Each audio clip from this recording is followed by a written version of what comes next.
cuanto antes, digamos, el inicio de un incendio, ¿sí?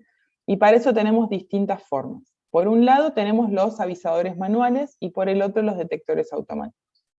Los manuales son los que están accionados por persona y eso es lo que hablamos, lo que se llama a veces golpe de puño, ¿sí? Es esta imagen que está acá a la derecha.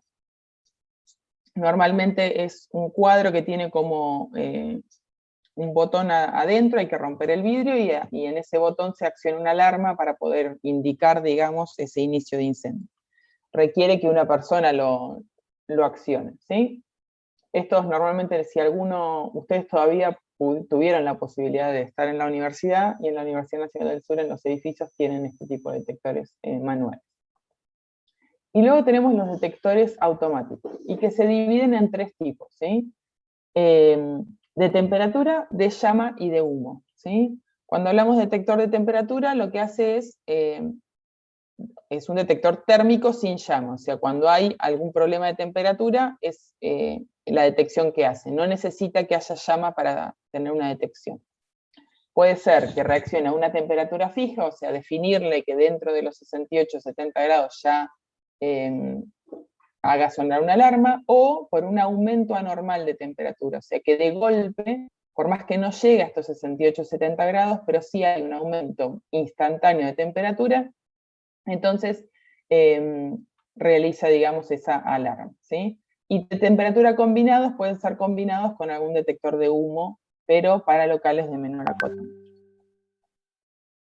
Luego tenemos los detectores de llama, ¿sí? Que pueden ser infrarrojos para locales de gran altura con hidrocarburos o madera, o ultravioletas, en espacios abiertos donde haya material inflamable, ¿sí? Y el último es los detectores de humo. Pueden haber iónicos, ópticos o de rayos láser, ¿sí? Los iónicos no son convenientes para locales húmedos con humo a temperatura elevada, ¿sí? Pueden ser, por ejemplo, usados en locales de computación. En el caso de los ópticos, es una célula fotoeléctrica, ¿sí? Y el humo intercepta unas de luz. Y después de rayos láser. Por ejemplo, en caso de supermercados. Si ustedes ven, cada uno de estos estas diferentes detectores pueden medir, digamos, o informar sobre el inicio del incendio en sus distintas etapas, ¿sí? Iónico, óptico, llama y ya de temperatura es cuando el fuego propiamente dicho ya se inició. En este caso es para que vean las distintas formas comerciales, obviamente que pueden haber otras, es cuestión de meterse en internet y buscar distintos modelos de los distintos detectores, ¿sí? Si es de humos, en el caso de que sea de óptico, o un óptico térmico, fíjense que esto es como combinado, ¿sí? Y el termovelocimétrico también tiene que ver con la velocidad, digamos, en que aumenta la temperatura. Este es el que hablábamos recién de, si aumenta la temperatura de golpe, este es el tipo de detector. Nuevamente esta imagen les indica cómo en función de las distintas etapas, digamos, en el tiempo de este incendio, cuáles son los detectores que pueden funcionar.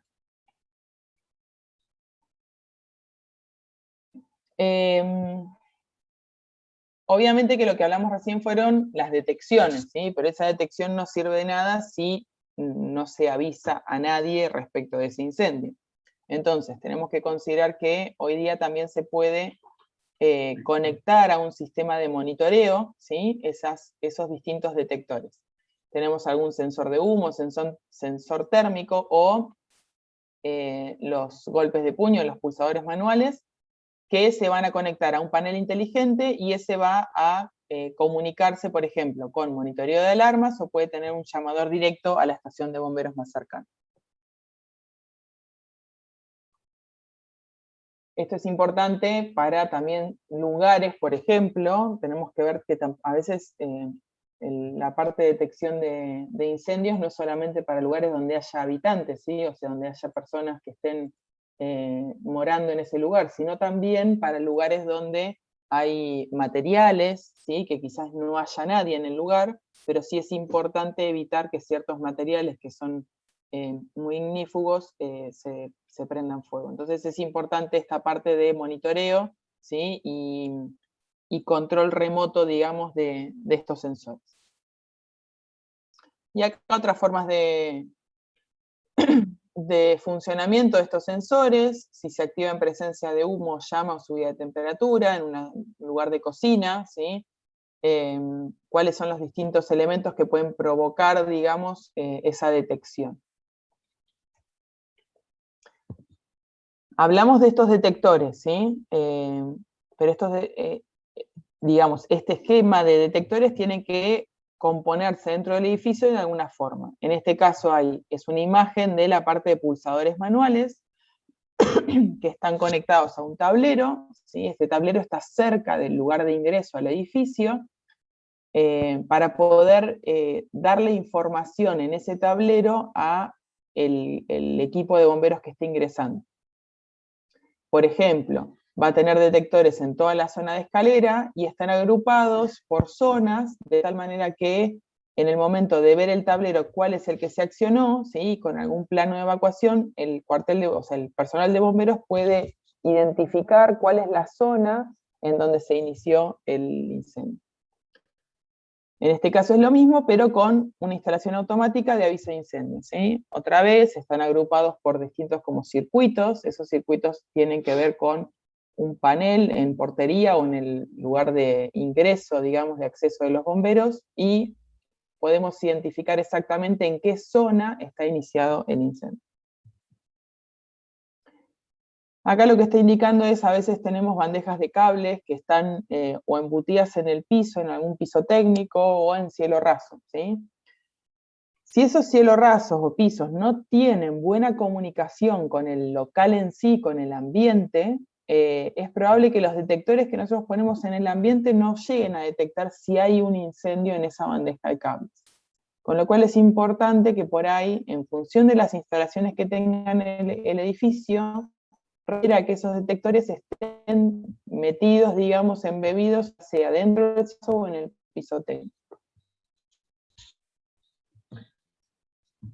En este caso, por ejemplo, es una ficha de sectores específicos para zonas de hoteles, y fíjense que en función del área que va a estar colocado dentro del hotel, ya sea habitación, cocina, sala de descanso, es el tipo de problema que se puede generar y qué tipo de detectores ofrece esta marca para esas distintas funciones, ¿sí?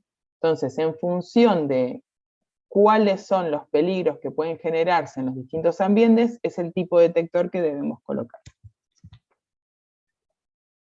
Bien, lo que hablamos hasta ahora es la parte de detectar, el aviso, digamos, sobre el inicio de incendio. Ahora pasamos a lo que es la parte de extinción, ¿sí? Y los distintos sistemas de extinción que podemos tener.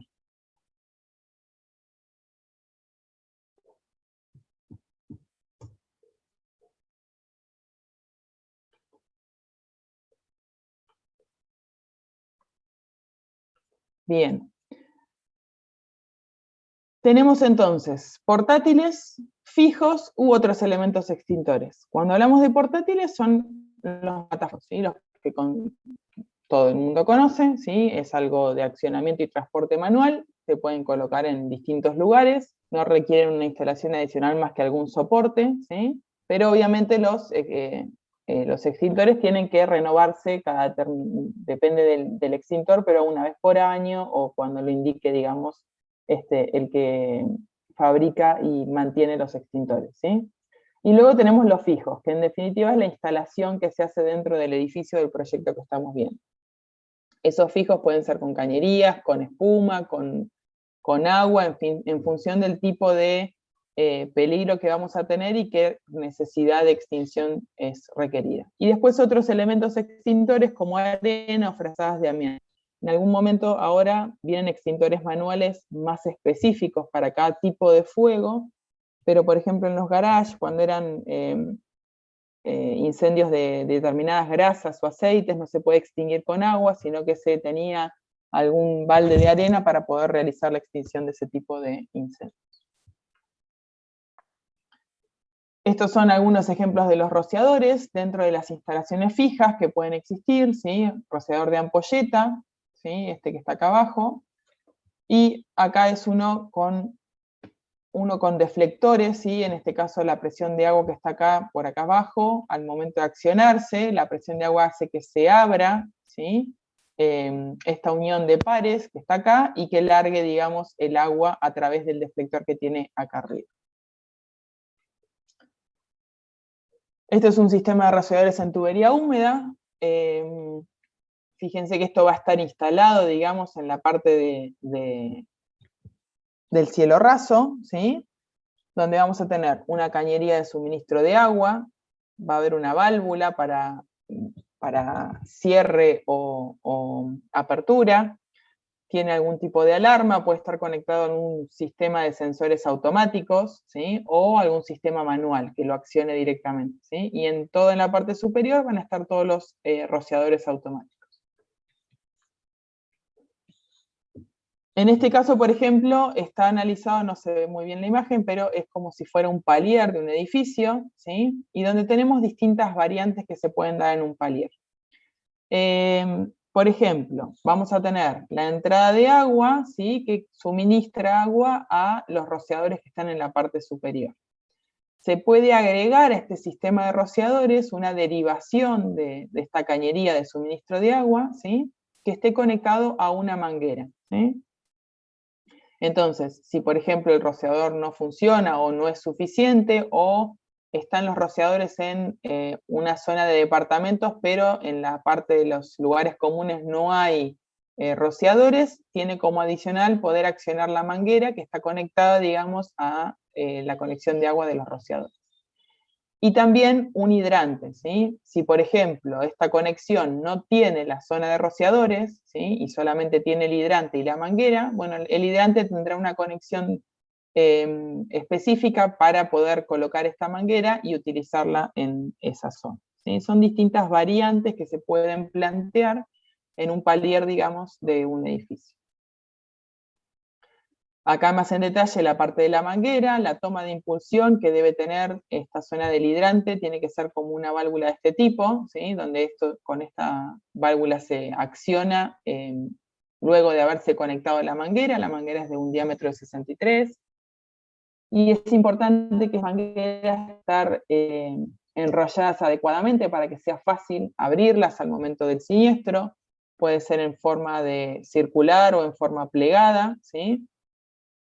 Obviamente que todas estas instalaciones requieren, igual que ustedes vieron que en los ascensores, en los edificios, tienen pegado normalmente cuáles son las inspecciones que se han hecho al ascensor para el correcto funcionamiento de los mismos, esto es lo mismo. Esto requiere de inspecciones reiteradas para poder, pues por ahí no se usa durante muchos años y es necesario que se inspeccione a lo largo de su vida útil para que se garantice su buen funcionamiento, ¿sí? Esta es la conexión al hidrante, se conecta a la manguera se retira, va a tener una lanza o boquilla para poder dirigir, digamos, la parte de agua. Bien, ahora vamos a hablar de los distintos tipos de fuego, ¿sí? Cuando hablamos de combustión, es una combinación química de un cuerpo con oxígeno, y cuando se produce con desprendimiento de calor manifestándose en forma de llama o fuego. Siempre hay tres elementos para que se genere el fuego o la combustión, ¿sí? El combustible, que es el elemento que se quema, el comburente, que normalmente es el agente oxidante, que es el oxígeno, ¿sí? Y la temperatura de ignición, que debe ser suficientemente elevada para producir el incendio, ¿sí? Estos son los tres elementos. Entonces, al momento de nosotros analizar las formas de extinción, tenemos que tratar de atacar algunos de estos tres elementos que están acá. Estos son los distintos tipos de fuego. Estos son los tres más comunes que por ahí usualmente conocemos, ¿sí? El tipo A se refiere a basura, papel o madera, el tipo B a líquidos o grasas, y el tipo C del tipo eléctrico, ¿sí? Pero también está el tipo D, ¿sí? Que se refiere a metales combustibles como magnesio, circonio, titanio, litio, y el tipo K, que son aceites y grasas más específicas de, a veces de restaurantes o en lugares donde tienen mayor cantidad, ¿sí? Esto se agregó alrededor del 2000, 2005 como otra tipología que es distinta a la forma, digamos, de extinción. También lo nombran a veces tipo F, ¿sí? Por ahí lo van a poder ver en algunos libros o lecturas, digamos, que es como el tipo F. Y luego, en función de la clase de fuego, ¿sí? Es que vamos a tener qué tipo de extintores es aconsejable. Vieron que ustedes a veces ven en los matafuegos que es tipo A o tipo ABC, o el formato de este matafuego. Entonces, por ejemplo,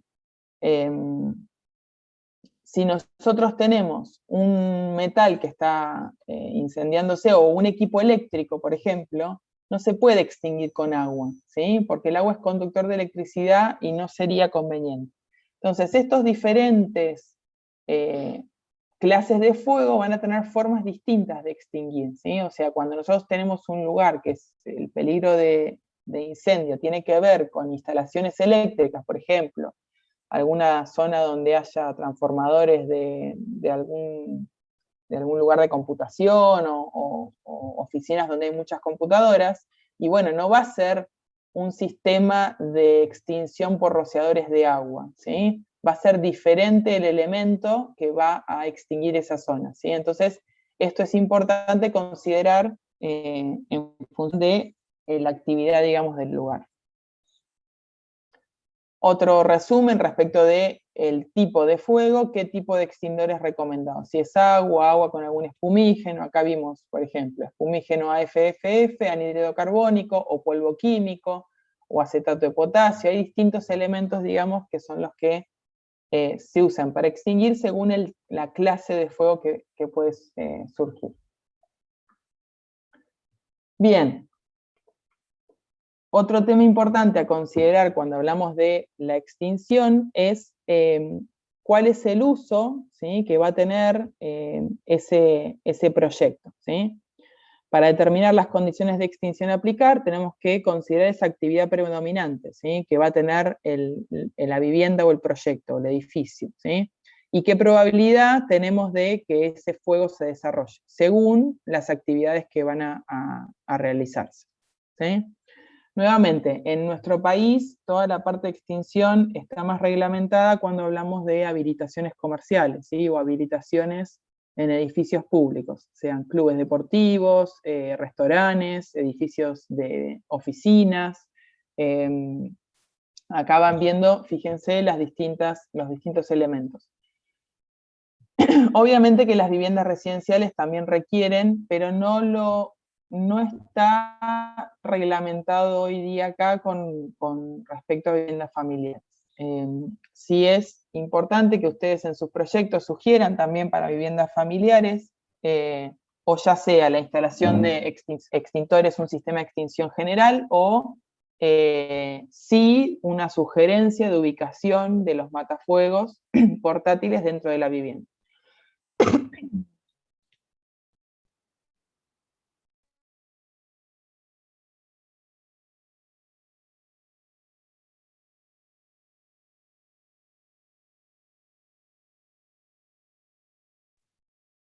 Bien. Nuevamente otro cuadro, según la actividad predominante, cuál es el riesgo que tiene de incendio, y acá abajo ven la clasificación según su combustión. Por ejemplo, un comercial 1 de industrial o depósito, ¿sí?, los distintos riesgos que van a tener.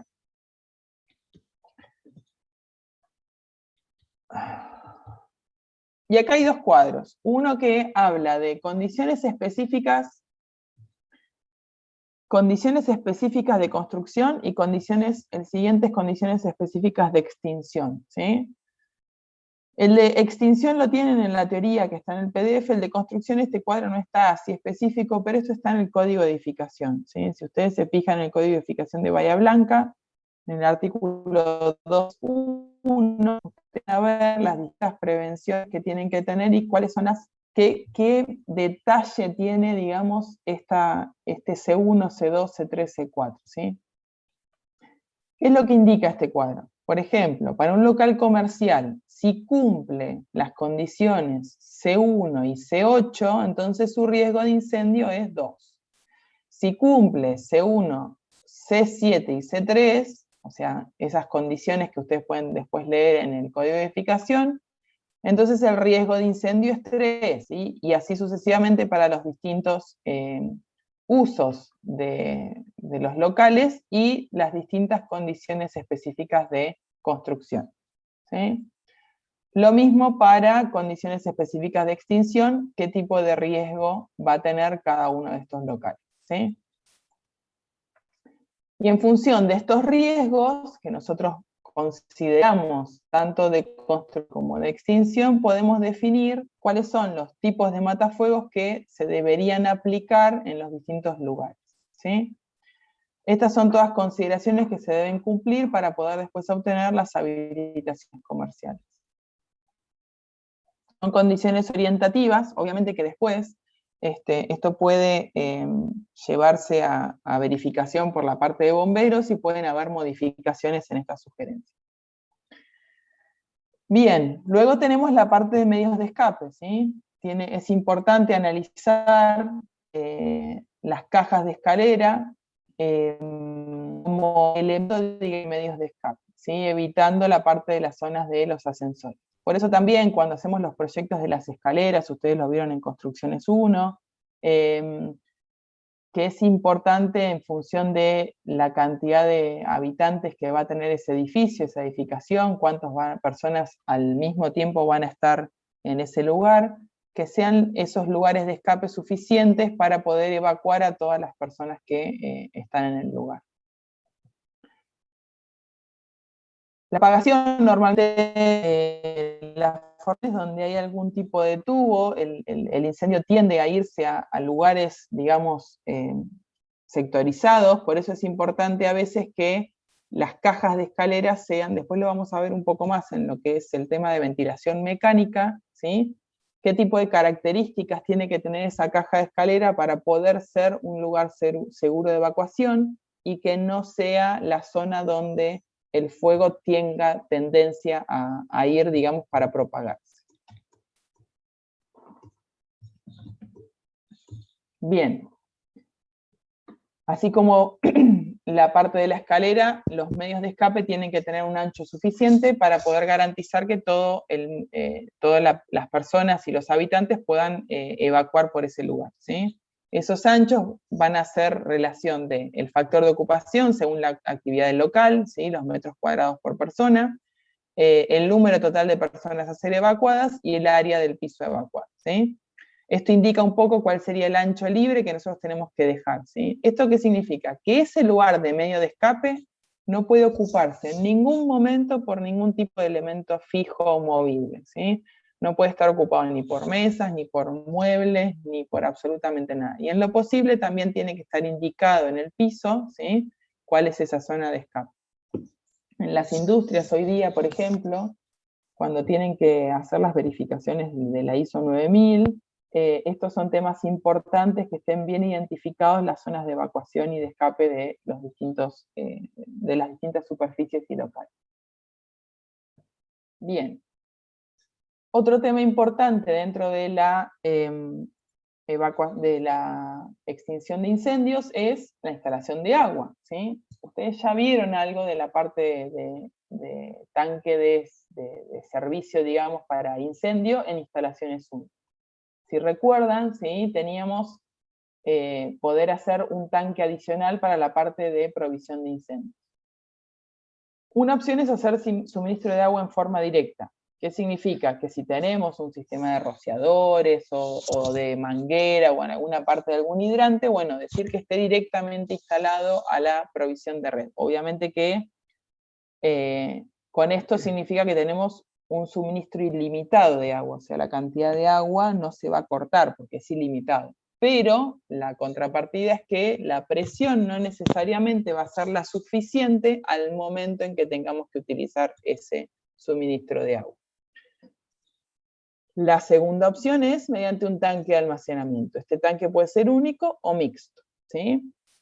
Este caso que están viendo acá son ejemplos de 2 tanques únicos, ¿sí?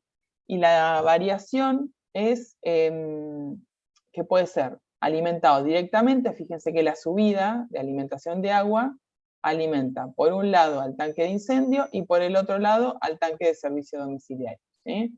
O sea, la subida alimenta a ambos por igual. Y en este caso lo que hace es a través de el tanque domiciliario. O sea que la subida solo alimenta al tanque domiciliario y desde el domiciliario provee agua a el tanque único que tiene para la parte de incendio, ¿sí? En este caso lo importante es que el fondo del servicio domiciliario, del tanque de servicio domiciliario, tiene que estar por encima de la tapa o ventilación del tanque de incendio. ¿Qué dijimos entonces acá?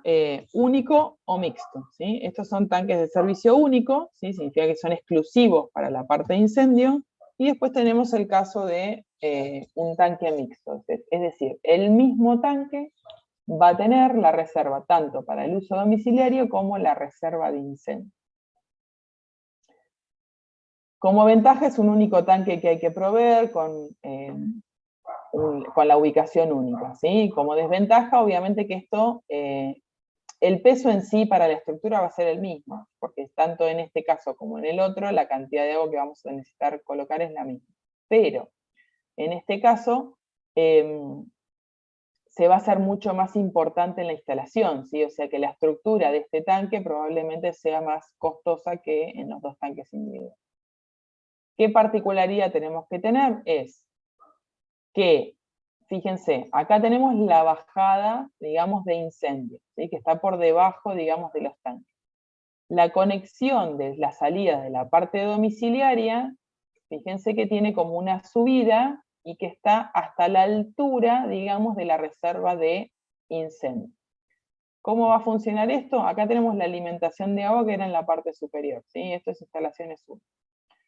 A medida que se va consumiendo la reserva domiciliaria, ¿sí? Cuando llegue a este nivel, ¿sí? Como la cañería está elevada hasta este punto, por debajo de este nivel, esta cañería ya no va a poder suministrar agua al servicio domiciliario, garantizando que la reserva de incendios siempre se mantenga en este nivel, ¿sí? O sea, los departamentos se van a quedar sin agua probablemente por algún problema de que no hayan podido alimentar agua, pero la reserva de incendios siempre va a estar disponible. Esto es otro ejemplo de lo mismo, ¿sí? Nuevamente, fíjense, en este caso, sí, en este caso la bajada, digamos, de incendio es única. Acá tiene distintas bajadas, ¿sí? Para la parte de incendio, quizás para distintas cañerías de distribución, y acá tenemos la bajada de la domiciliaria, ¿sí? Entonces, la reserva de incendio está dada para este punto de acá, ¿sí? A partir de acá, de este nivel, ya la domiciliaria no puede descargar más agua.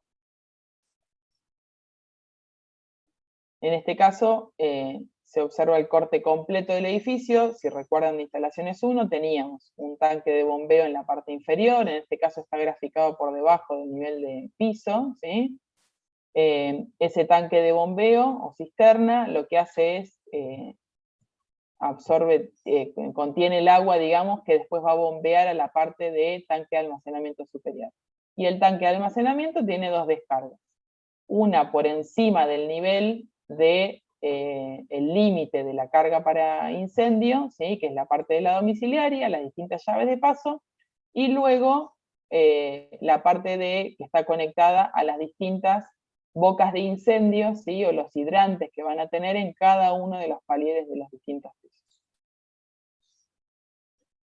Acá con colorcitos lo mismo, pero un poco más graficado, y en este caso, por ejemplo, se agrega, aparte de la domiciliaria y de la de incendio la separa en dos niveles diferentes, ¿sí? Una reserva para los rociadores y otra reserva separada para los hidrantes. Y el formato para poder limitar esa utilización de ese agua en los distintos niveles es el mismo, ¿sí? Se eleva la cañería hasta el nivel donde yo quiero limitar, digamos, ese consumo de agua, ¿sí? Entonces yo garantizo que para domiciliaria, cuando baje de este nivel, y bueno, ya no va a haber más, ¿sí? Priorizando en este caso la reserva de los hidrantes, en segunda instancia la de los rociadores y por último la del consumo domiciliario. Fíjense acá en este caso tenemos un edificio, este es el tanque de reserva, ¿sí? Y acá tienen la bajada que en cada uno de los pisos tiene una conexión, ¿sí? A los distintos hidrantes. Y esta es la bajada de incendio. Y acá la imagen, digamos, de un tanque de reserva elevado, ¿sí? Tanto para domiciliaria como para incendio. ¿Cuál es la capacidad de ese tanque? Y bueno, lo que tenemos que ver, si el tanque es mixto, ¿sí? Tiene una mínima, y esa mínima va a ser una relación de el volumen que requerimos para domiciliario, para servicios sanitarios, y el volumen que requerimos para incendio, ¿sí? En este caso da un ejemplo, por ejemplo, si un edificio tiene alrededor de 2.000 metros cuadrados, toma una capacidad de tanque de reserva para servicios sanitarios de 12.000, que son 12 metros cúbicos, ¿sí? El volumen para incendio toma, según tablas, hay tablas que indican cuánto corresponde, 10 litros por metro cuadrado, y le da que para el volumen de almacenamiento de agua para incendio debe ser de 20 metros cúbicos. Fíjense que la necesidad para incendio es bastante mayor que la de agua sanitaria, ¿sí? Por eso son estructuras importantes que hay que considerar dentro del edificio. Entonces lo que se toma es un promedio donde se toma el total de la necesidad, o sea, acá te dice B1, capacidad mínima requerida para el destino más exigente. El más exigente en este caso es el de incendio, son los 20, y la mitad de la necesidad de domiciliario. Entonces, no es que le vamos a dar los 32 metros cúbicos al equipo mixto, sino que le vamos a dar unos 26 metros cúbicos a ese tanque de reserva mixto, ¿sí? En caso de no querer hacerlo en la parte superior, otra variante es hacer ese tanque de reserva de incendio en el subsuelo, ¿sí? Y estas son las consideraciones a tener en cuenta. Tiene que tener alguna escalera gato, por donde se puede acceder, va a tener un equipo de bombeo, tiene que tener algún tipo de etapa de inspección sumergida, y de esta manera se puede tener una reserva de incendio en el subsuelo, no sobrecargando tan, digamos, toda la estructura superior. Obviamente que esto requiere de equipos de bombeo para poder darle la presión suficiente para que llegue a toda la altura del edificio.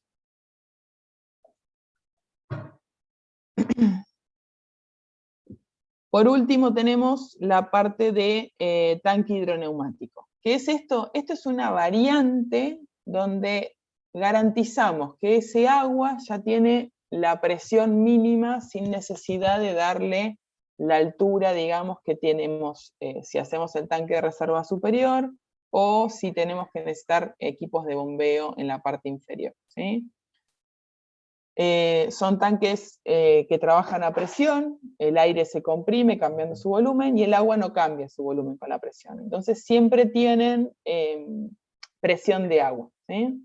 Se utilizan más comúnmente en sistemas de consumo sanitario y agua a presión para alimentar los sistemas de prevención contra incendios. Lo que tiene que el volumen de ese tanque es bastante menor que si tuvieran que colocar un tanque de reserva, y a veces puede ser una buena opción en edificios no demasiado grandes para proveer la parte de incendio.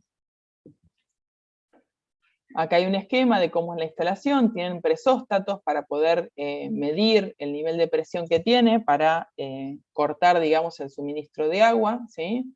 Y tienen determinadas válvulas de seguridad, lo que sí requieren obviamente es instalación eléctrica.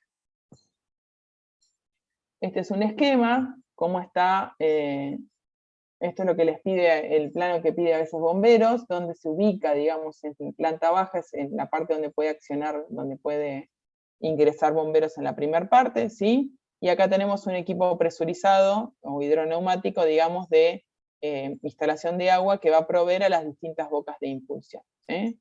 Tenemos la bajada presurizada contra incendios hacia arriba y la bajada contra incendios de 76. Es una forma, un esquema, y esto es en más grande la parte superior, ¿sí? Con este tanque hidroneumático, ¿sí? Y con un tablero para comandar ese equipo de presurización.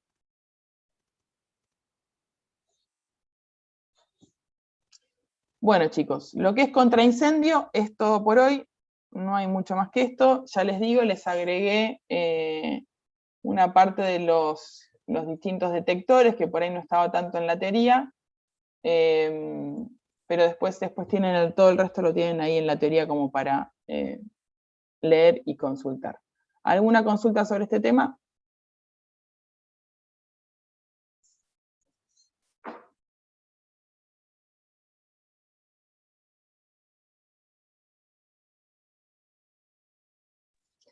Bien. Si no hay consultas, pasamos a las prácticas a las 2 de la tarde a partir de las 14, aprovechen para comer algo rico, y a las 14 horas tienen sus consultas con los distintos docentes. Traten de no dejarse estar con el trabajo de aire acondicionado, porque quieras que no, lleva tiempo el ida y vuelta de por ahí plantear la instalación, verificar, etcétera, así que no se dejen estar, vayan llevándolo. Que tenga muchas clases no significa que sobra tiempo, sino que el práctico requiere dedicarle más tiempo para poder ir yendo y viniendo con el cálculo, ¿sí? Así que los dejo con sus docentes, con los ayudantes para hacer las consultas prácticas. Nos vemos, chicos, adiós. Chao, gracias. Gracias. Hasta luego.